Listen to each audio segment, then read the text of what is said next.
Before I start the video, massive shout out goes to KOFan2579 for designing the match graphics in this video, alongside Elite HD for putting together the thumbnail which you guys have seen. I've linked both of their YouTube channels and Twitter accounts down below. It would be awesome if you could check them out. It would really mean a lot to me and them, I'm sure. So yeah, check them out. Also, if you could please smash the like button in this video. Could we possibly hit 75 likes? I mean, it's taken a ton of work to put this together, and that would be simply phenomenal.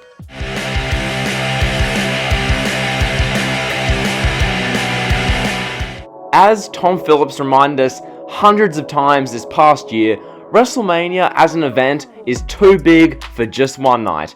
Based on the success of WrestleMania 36 as a two-night extravaganza, I will have WrestleMania 37 once again be a two-night show.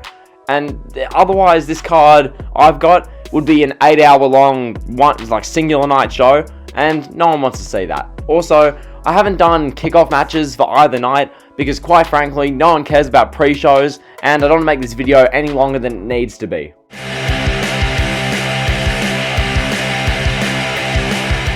To kick off night 1 of WrestleMania 37, I've gone with a fatal 4-way ladder match to crown the undisputed WWE Tag Team Champions. After years of fans demanding that WWE merge the tag teams into one division, I'm doing it here. The teams involved are the New Day's Kofi Kingston and Xavier Woods, the Hurt Business, comprising Cedric Alexander and Shelton Benjamin, the Street Profits, so Montez Ford and Angelo Dawkins, and finally the team of Cesaro and Shinsuke Nakamura.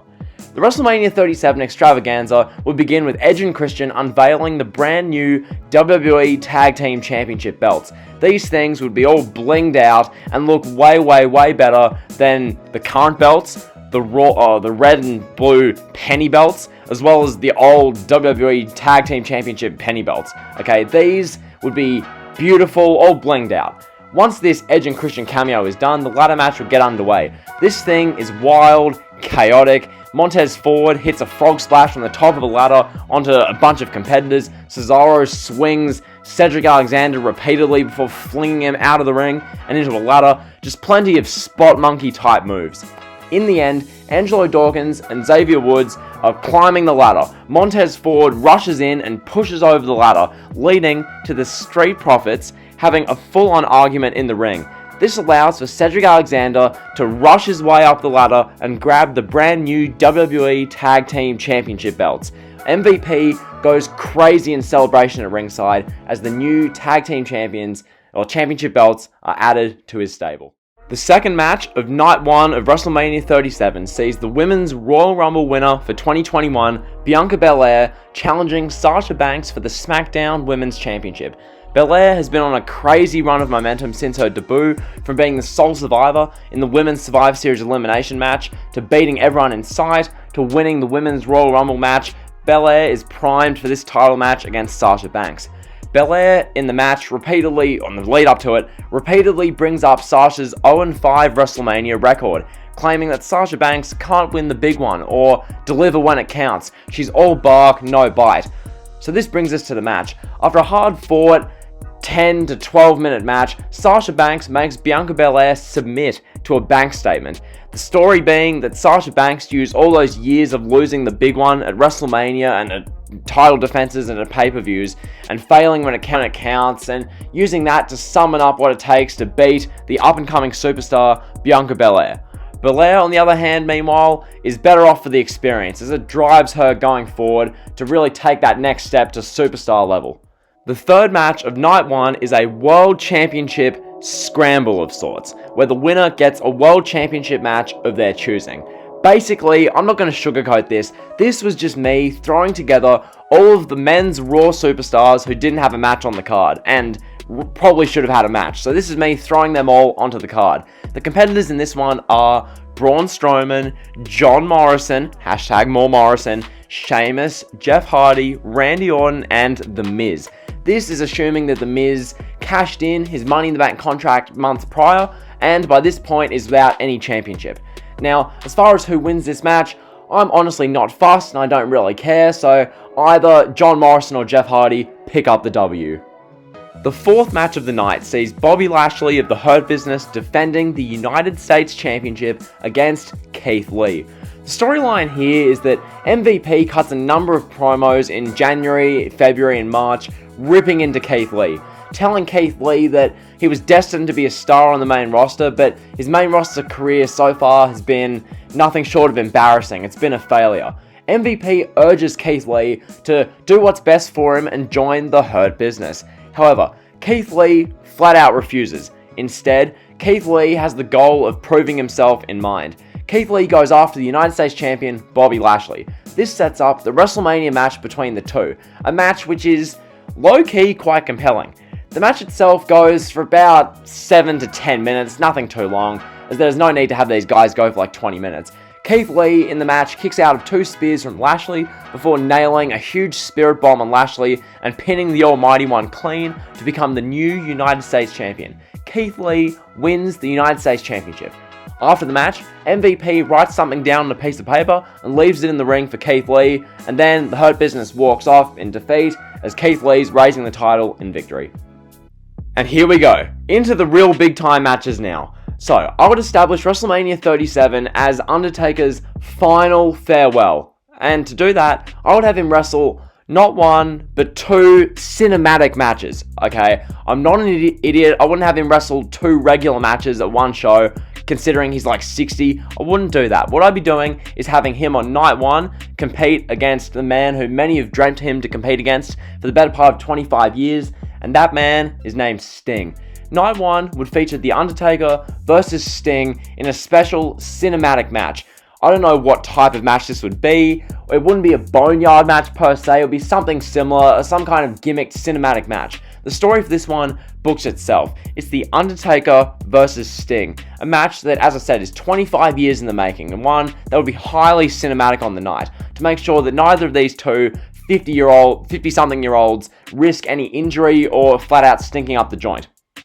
Ultimately, in the match, Undertaker puts Sting out to win the cinematic match at WrestleMania 37. Undertaker wins the first of his two WrestleMania 37 bouts. The next match I do on night 1 of WrestleMania 37 is one for which I've heard legitimately no mention of, something that this is a unique idea to me. So, what I would do is have a storyline in which Shane McMahon makes his surprise return the night after the 2021 Royal Rumble.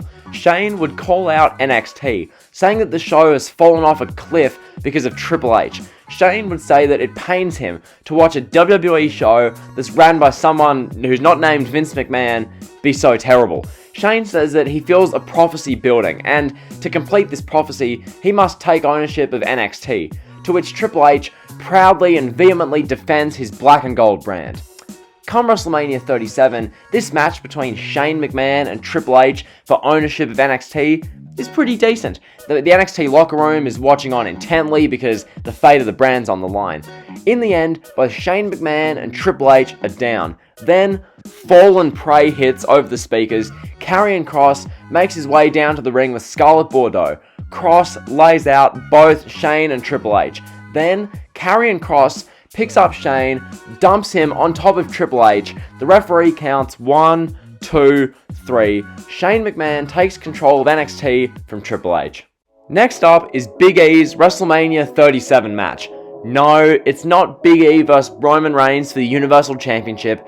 No, it's not Big E challenging for a World Championship. Relax, okay? It doesn't need to happen at WrestleMania 37. Breathe, be patient, breathe. It's not that bad, okay? Calm down. Big E doesn't need to win the championship just because you want it. Instead, what I would do is have Big E dominate the 2021 Men's Royal Rumble match as you know, he'd be the favorite going in. So he'd dominate the match, eliminating guy after guy after guy. At entry number 29 comes the Beast Incarnate, Brock Lesnar. The Beast comes in for his first appearance since WrestleMania 36. Lesnar flings some people around. Lesnar and Big E then do the big face-to-face for a minute. Then the match continues. Big E is standing tall with everyone else down. Then, at entry number 30, Mr. McMahon's music hits. You know, no chance in hell that song. McMahon's music hits. Big E and everyone is baffled. Vince is like, 75? He's a senile old relic. Is Vince going to enter the Rumble match? And to everyone's surprise, Vince McMahon walks out in wrestling gear. Everyone's thinking, what the hell is this? This completely distracts Big E. Big E's like, Vince, what are you doing? Brock Lesnar proceeds to grab Big E, toss him out of the ring, and Vince proceeds to forfeit his Rumble entry. So, this begins a similar type of story to Kofi Mania, only instead of the WWE Championship being on the line at Mania, it's over a main event push. Because we saw Kofi Mania 2 years ago, no need to force and repeat that just for the sake of it. Vince McMahon, in this whole storyline, can't stand Big E. Vince hates Big E because he's a joke. He isn't meant to be a main eventer, and he's using his guy, Brock Lesnar, to ensure that Big E doesn't break through the Imperial glass ceiling. This leads to WrestleMania 37 Night 1, where Big E overcomes both Vince McMahon's shenanigans and the fight of Brock Lesnar to claim victory at the grandest stage of them all. Big E went crazy. He destroyed Brock with a steel chair while the referee was down, allowing him to hit a big ending and pin Brock. From here, Big E will be a far more credible main eventer as a result of this mean streak and eventually challenge for the Universal Championship against Roman Reigns at SummerSlam. And finally, my main event of WrestleMania 37 Night 1, the singles match for the WWE Championship, Drew McIntyre defending his title against John Cena. Now, I've seen some criticism of this potential match. Why do it? Both guys are babyfaces. Okay, here's my thinking. We're trying to establish Drew McIntyre as the biggest star of this generation who's not named Roman Reigns. To do that, you can't just have him face someone like Adam Cole, because mainstream casuals couldn't care less to see that. You need a big-time, established, mainstream star who will happily put over this new, emerging, top star of WWE. And who better to do that than John Cena? I feel as though Drew McIntyre and John Cena could pull off a damn good feud, culminating in a big-time WrestleMania match. To do this, I would have John Cena win the 2021 Royal Rumble match. Obviously, it would have done all the shenanigans with Big E, Brock Lesnar, and Vince before, and in the end, John Cena gets the win to become the Rumble winner. Yes, it isn't some new star, it's not Ali or Otis or one of these guys who what culture wants to see winning the Rumble, but Cena winning the Rumble and doing this program with McIntyre will do bits for furthering Drew McIntyre's stardom in pro wrestling. So, as I said, Cena wins the Rumble, and the storyline becomes about John Cena having one last main event. Can WWE's biggest star of the past 15 years still perform at the highest level against the new top guy in WWE? For both guys, this match is about legacy, particularly McIntyre. If McIntyre can defeat Brock Lesnar in the main event of WrestleMania 36 and then follow that up by defeating John Cena in the main event of WrestleMania 37 back-to-back, he certifies himself as the biggest star of this era, who's not named Roman Reigns. Come WrestleMania 37, I'd have this be a hard-fought 15 to 20 minute match between these two guys, with the emphasis being upon storytelling and Cena overcoming McIntyre. I would have McIntyre kick out of a top rope AA. Cena would look stunned. Then, as the match goes on, ultimately McIntyre would deliver 2 claymores, and then he'd tell Cena, "I'm sorry, I love you," then hit him with a 3rd claymore for the pinfall victory. McIntyre slays Cena to retain the WWE Championship.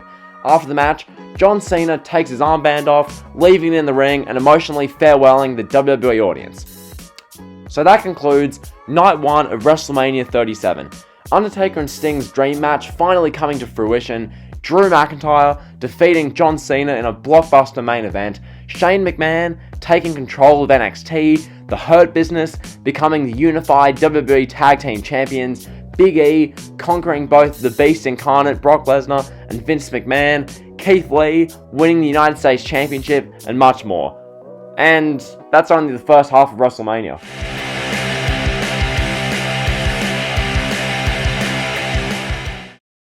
The second night of WrestleMania 37 begins with another big multi-man match to decide the fate of a championship. This time it's the Intercontinental Championship. I would do a 6-pack challenge match as the defending champion Sami Zayn puts his championship on the line against Jey Uso, Kevin Owens, Murphy, Daniel Bryan, and Aleister Black.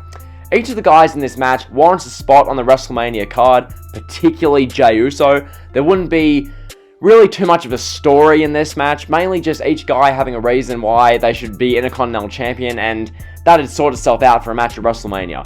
As for the winner, I would have Jey Uso win the Intercontinental Championship in this opener of Night 2.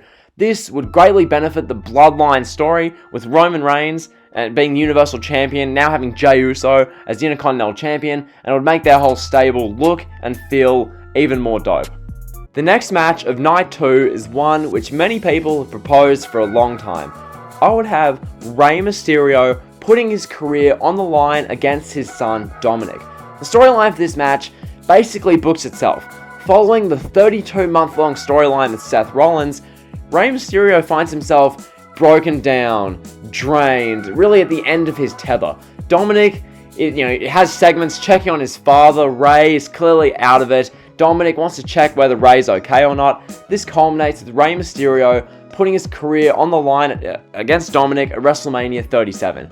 I'd give this match 10 to 15 minutes, allow the two guys to tell an amazing emotional story. The match itself, as I just said, it would be highly emotional, and ultimately, I would have Dominik deliver a 619 on his father Rey, then a West Coast pop. Dominik then pins his father Rey, 1, 2, 3. From here, Rey Mysterio then has an emotional moment of farewell as he embraces Dominik, Aaliyah, Angie, maybe Murphy if you want to carry out that storyline for another 4 months, and then the rest of the WWE universe.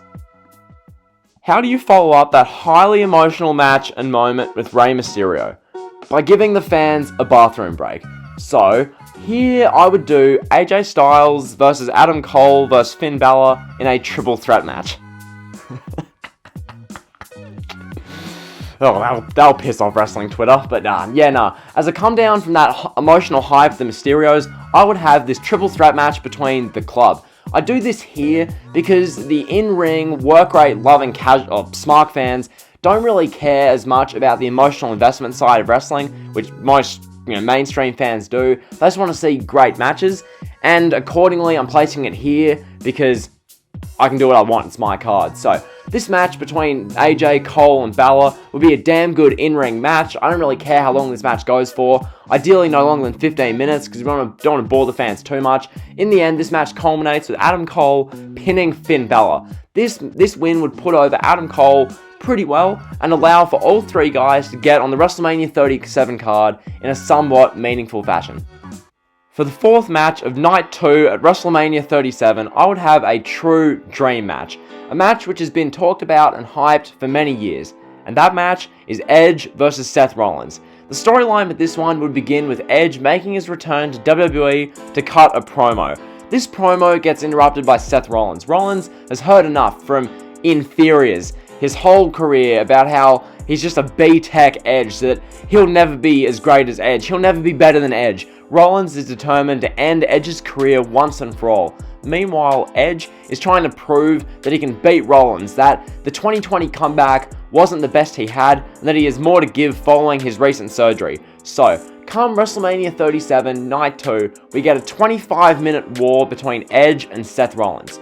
Knowing the two performers involved, this thing would be incredible. From the storytelling and psychology, these guys just get it. The match would be absolutely phenomenal. In the end, I would have Edge go over Seth Rollins. I feel as though Rollins being in this match against Edge is more than good enough for putting him over, especially given how great the match would be. Plus, Edge winning against Seth Rollins would make for a great WrestleMania moment. Just picture the camera zooming in on an incensed Edge in the corner, pulling his hair back, who then spears Rollins and pins him 1, 2, 3.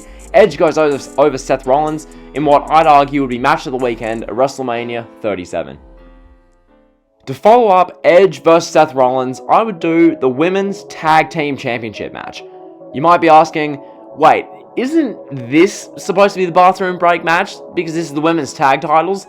No. For the women's tag team titles, I'd do something unique, something compelling, something that would make fans who usually couldn't give a stuff about the women's tag titles, I'd make those fans care. This match will be the past versus the present versus the future when it comes to women's wrestling. This match will incorporate several different eras of the women's evolution all into one.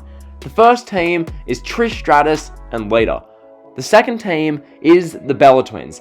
The third team is the Horsewomen, comprising of Bayley and Charlotte Flair, and the fourth team are the defending champions Liv Morgan and Ruby Riott of the Riott Squad 2.0. Each team represents a different time period in the women's wrestling era in the 21st century. You've got Trish and Lita from the mid 2000s, the Bella Twins from like the early 2010s, Bayley and Charlotte Flair from like the mid to late 2010s, and now the Riott Squad from the beginning of the 2020s. This match comprises all eras of women's wrestling, and accordingly, the Fatal 4-Way dynamic, I think it would work well because it would allow Lita, Trish, and the Bella Twins to hardly have to take any bumps at all, so it would be very practical for them. For this match, I would have Bayley and Charlotte Flair get the win. No, I wouldn't just have the Riott Squad win this match. Not every match has to be about putting over the future. I'm sorry. This match with the finish sees Charlotte Flair pin Trish Stratus. This would be a callback to SummerSlam 2019 as the Horsewomen, Bayley and Charlotte Flair, win the Women's Tag Team Championships at WrestleMania 37. The next match is real big time. The true, once and for all, final, last ever wrestling match, or last ever match for The Undertaker. Now, you might be thinking, what? I thought Undertaker vs. Sting in the cinematic match was Taker's farewell. No. Due to the magic of cinematic matches and the 2 nights of WrestleMania format, this allows Undertaker to tick off his 2 greatest remaining dream matches in the space of his final show. Sting, as I talked about in night 1, and now The Fiend, Bray Wyatt. On night 2, I would have Undertaker take on Bray Wyatt, The Fiend, in a Firefly Funhouse match. This match would be very similar to Bray Wyatt and John Cena's Funhouse match at WrestleMania 36. The match would not be much of a match at all, merely an emotional and psychological farewell masterpiece of sorts for WWE's greatest ever character. I have no doubt in my mind that Wyndham Rotunda, whilst working with Mark Calloway and some experienced WWE producers alongside the WWE production team, would be able to create some absolute magic with this Firefly Funhouse match. This Funhouse match would be something for the ages and be the most fitting possible send-off imaginable for The Undertaker, chronicling his past, expressing his own feelings on things, and putting over Bray Wyatt all in the process. In the end, The Undertaker passes the scary torch of sorts to The Fiend, Bray Wyatt, thereby Taker puts over The Fiend as his final act as an in-ring performer. I feel as though this is fitting considering the selflessness of Taker, and it wouldn't physically impact him at all. Now, onto the penultimate match of WrestleMania 37, and boy oh boy, this is nothing to scoff at. The Raw Women's Championship would be on the line as Asuka defends against Ronda Rousey. Yeah, Asuka versus Ronda Rousey. Do I really need to say anything else? I mean, my god, that match would be an absolute fight. The physical styles of both women would make it a downright just brutal match. The story for this match would be Ronda Rousey returning to WWE with a vengeance, as a pissed off heel who feels wronged by what happened at WrestleMania 35. She makes it her mission to reclaim the Raw Women's Championship and take it from the most unanimously beloved woman in WWE, Asuka. The match itself will be everything I just described. Highly physical, must-see, and intense. In the end, Ronda Rousey looks in position to defeat Asuka. She's about to lock in the armbar, but then Becky Lynch's music hits. Becky merely walks onto the stage, allowing Asuka to lock in the Asuka lock on Ronda. Ronda refuses to submit and ends up passing out through the pain. Thereby, Asuka retains the Raw Women's Championship over Ronda Rousey. My thinking here would be that Becky Lynch versus Ronda Rousey in a dream match at SummerSlam 2021 would be the ideal way to go, as that allows Becky about 6 to 7 more months from now, 6 to 7 more months post giving birth, to get back into some sort of in-ring shape. I feel as though that's very reasonable and fair enough. Plus, Becky versus Ronda, it's a dream match anyway, and I think Becky, it just feels right. So, yeah, that's that match. And now, here we are, the main event of WrestleMania 37, Night 2, the final match. You guys should know what to expect here. Roman Reigns defending the Universal Championship against The Rock. I could say so much about this match, I really could, but I'll keep it fairly tame considering I made a whole video about this specific match like a month ago. Essentially, this match just personifies the WrestleMania 37 main event, contrary to what Wall Culture believe, and as a result, it's my main event of Night 2. I would have a 10 to 15 minute match that's heavy on storytelling. After simply pummeling away on a merciless Rock, Roman Reigns eventually puts the Great One down with a wicked spear. WrestleMania 37 goes off the air with The Rock raising Roman Reigns' hand as the entire Samoan bloodline looks on proudly. And that is how I would book WrestleMania 37. What do you think? Leave a comment with what you liked, what you didn't, what match you'd be most looking forward to from this card, what you do instead. Let's have a good discussion down below. So yeah, leave a like, leave a comment, hit the join button on the channel if you want exclusive videos, all that kind of stuff. Like, comment, sub. You guys know the drill. See ya.